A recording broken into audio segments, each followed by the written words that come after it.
ট্ৰেণ্ডিবুলছন Dallas channel আপোনালোক সকলোকে স্বাগতম জনাইছোঁ।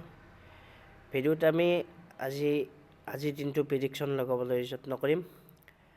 নিফটি লাষ্ট ফ্ৰাইডে ক্ল'জ হৈছিল 17,806 ৰুপিছত, আৰু এতিয়া যদি আমি SGX নিফটি চাওঁ 17,890 ৰুপিছ, গতিকে অলমষ্ট 80 পইণ্ট ওপৰত আছে। আৰু যদি আমি নিফটি 50 ফিউচাৰ চাওঁ তাতো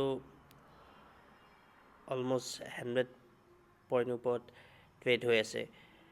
গতিকে আজিৰ দিনটোত কেনেকুৱা মাৰ্কেট হ'ব এইটো যদি আমি প্ৰেডিকশ্যন লগাওঁ তেতিয়াহ'লে আমি ক'ব পাৰোঁ যে যোৱা ফ্ৰাইডে যিটো চেল হৈছিল সেইখিনি FI আৰু DI চেল কৰা নাছিল। মেক্সিমাম চেল কৰিছিল ৰিটেইল ইনভেষ্টৰ আৰু HNI।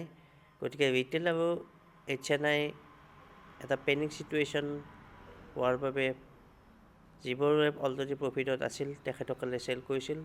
গতিকে আজি হয়তো মাৰ্কেট যিটো গেপ আপ হৈছে সেইখিনি প্ৰথম আৱাৰতেই চেল হ'ব আৰু তাৰপিছত মাৰ্কেট আকৌ ডাউন হ'ব। কিন্তু ফ্ৰাইডে ক্ল'জ যিটো আছিল তাতকৈ অকণমান তলত যোৱাৰ পিছত হয়তো মাৰ্কেট আকৌ বাউন্স বেক মাৰিব, আৰু এই বাউন্স বেক হয়তো নেক্সট জানুৱাৰীলৈকে থাকিব।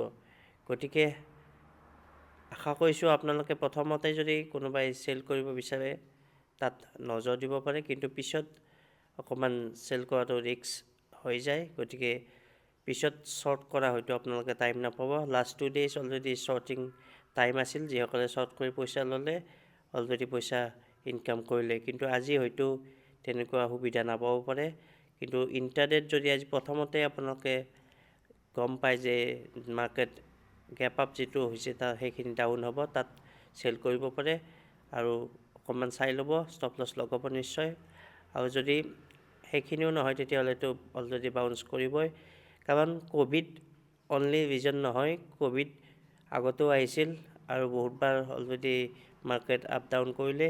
গতিকে একেটা ৰিজনৰ কাৰণে বহুতবাৰ মাৰ্কেট বেছি শ্বৰ্ট নহয়, আৰু সেইটোৱে মই অনুমান কৰিব পাৰিছোঁ। গতিকে হয়তো মাৰ্কেট আৰু বাউন্স বেক এতিয়া হ'ব।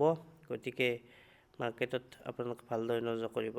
যিসকল চেলাৰ তেখেতসকলে এতিয়া অকণমান সাৱধান হ'বৰ হ'ল, আৰু বায়ৰে যিবোৰ ষ্টক ভাল ষ্টক তলত আছে সেইবোৰ আপোনালোকে লং টাৰ্মৰ কাৰণে যদি কিনিব খোজে লাহে লাহে কিনিব পাৰে।